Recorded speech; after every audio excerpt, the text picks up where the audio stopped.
This video is going to cover two related questions that are in section 3.1, and if you're taking it fall 2020 with Ryan Cowell, it's probably questions 3 and 4 in the section 3.1 homework. So the first of the two shows you a histogram, and you have to say what the mean and median are. This looks like something where you'd have to do a complicated calculation, but really what they want you to do is to estimate it visually by looking at the histogram. And the reference in the notes that relates to this is the first item under the section 3.1 heading, where it says estimate the mean and median from a histogram. So the first bullet point here says that the mean is the point on the x-axis where the histogram will balance. So whether you have a symmetric histogram that looks like this, or one that's left skewed or right skewed like this, I want you to focus on the mean first and estimate what the mean would be. Remember that the mean is the same thing as the average.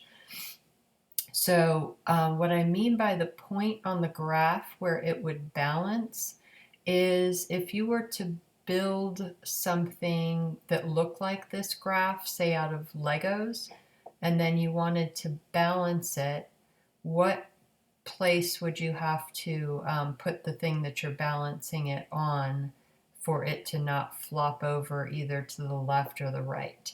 So the answer options here, forget about median for right now. We're just going to look at the part of it that's the mean and see how much we can narrow down the possible answers. So if the mean is 3.2, that's right around here. And visually, you should be able to see that if you tried to balance something at this point, it would flop over to the right. It would not balance on that point. And the same even more so with 2.8, that would be right here. And there's too much of the weight over to the right and not enough to the left for it to balance. 4.0 would be right here, and that seems pretty balanced to me, left and right, but we can't just stop there. We have to check out the other answers, and then we also have to confirm that the median is reasonable before we actually pick our answer. So this one has the mean at 5.6, so that would be right around here. And to me, that looks like it would flop over too much to the left. Too much of the weight would be on the left and not enough on the right. So at that point with this particular example, you'd be pretty safe choosing the mean is 4.0 because none of the rest of them work. But we do want to make sure that we're okay with the median as well. So the next bullet point here in the notes is that if a histogram is symmetric, which ours is in this case, the mean and median are close to one another. And so if we're looking at this one that looked pretty good in terms of the mean, it says that the median is 4.3, and those are pretty close together. So with all that information together, you would definitely pick this one where the mean is 4.0 and the median is 4.3, and that would be the correct answer. It's a little harder if you end up with a problem that has either a left skewed or right skewed histogram. So I'm going to show you how that works. The estimate of the mean is still the point where it would balance, but in this case it's not going to balance right in the middle because there's more weight to the right and not enough to the left. So you'd have to shift over somewhat to the right to find the point that it would balance, and you're not going to know exactly what that point is. You're just going to look at your answer choices, and if one of them's here, that wouldn't work. If one's right in the middle, that wouldn't work. And if there's one on this very last point, that's going to be too far to the right. So it would be somewhere around here. You'll always have a labeled x-axis with numbers, so you'll know what points they're talking about and what those locations correspond to. And then similarly with the right skewed one, the mean would be to the left of center. So the opposite, if it's right skewed, your mean is left of center. If it's left skewed, your mean is right of center. So at that point, usually with these that I've seen with the multiple choice, you end up being able to narrow it down to probably two options. So maybe one would be around here, and one would be close to the same area. And so you're just kind of eyeballing which one is good. But there's usually you end up with a couple of them that seem reasonable for the mean in terms of would it balance. So then you have to go by the median to decide which one of those is correct.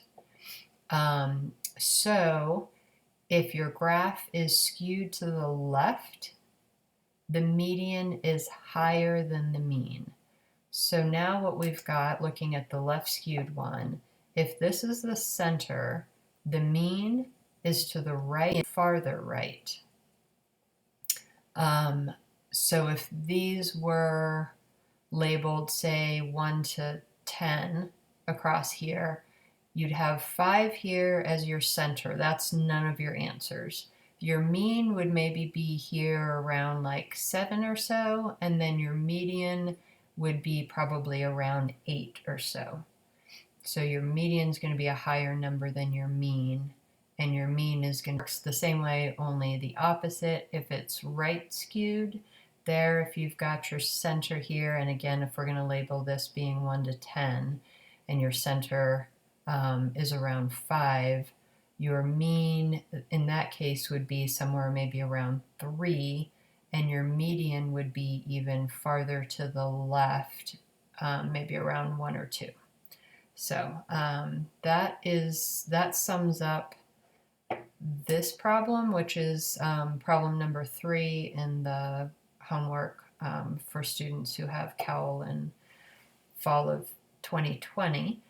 And then the other related question, it's like the same thing, but the opposite. Now they're giving you the mean and the median and asking if it's skewed to the right, symmetric, or skewed to the left. So for this one, you've got a mean of 228 and a median of 220. Since those are close to each other, then remember that from bullet point 2, if a histogram is symmetric, then the mean and median are close to one another. So that also means that if you know the mean and median are close to another, you can conclude that the histogram would be symmetric, even if they're not showing you the actual histogram. So for this one, it would be approximately symmetric. That's the easiest scenario again. If they gave you the same mean of 228, but the median was, let's say, 50, then let's look at the two examples here. So if it was here and the mean is 228, then we'd know that the median would have to be farther to the right and therefore a higher number. So that wouldn't work in this case. If we took this one and we said, okay, we know the mean is somewhere around here because that's what it would, where it would balance, so we'll call that 228. And then the median is 50, that would make it much farther to the left, and that works for a right skewed graph. So in that hypothetical scenario, if you've got 228 for the mean and then a much lower number for the median, then it's going to be right skewed. And then of course the opposite is the case. If the mean was 228 and the median was, say, 500, then that would work with the left skewed case. You pick your median on this graph and just take a look at it and say, okay, we know the mean is going to be where it balances. So that's going to be about here. And we know that's going to be about 228. And then the median has to be a number higher than that. So that all goes with what we have here. If it's skewed left, the median is higher than the mean. If it's skewed right, the median is lower than the mean. So both of those questions you should be able to figure out if you understand about the histogram balancing and then compare the median and the mean, which one's higher, should help you figure out if it's skewed left or skewed right.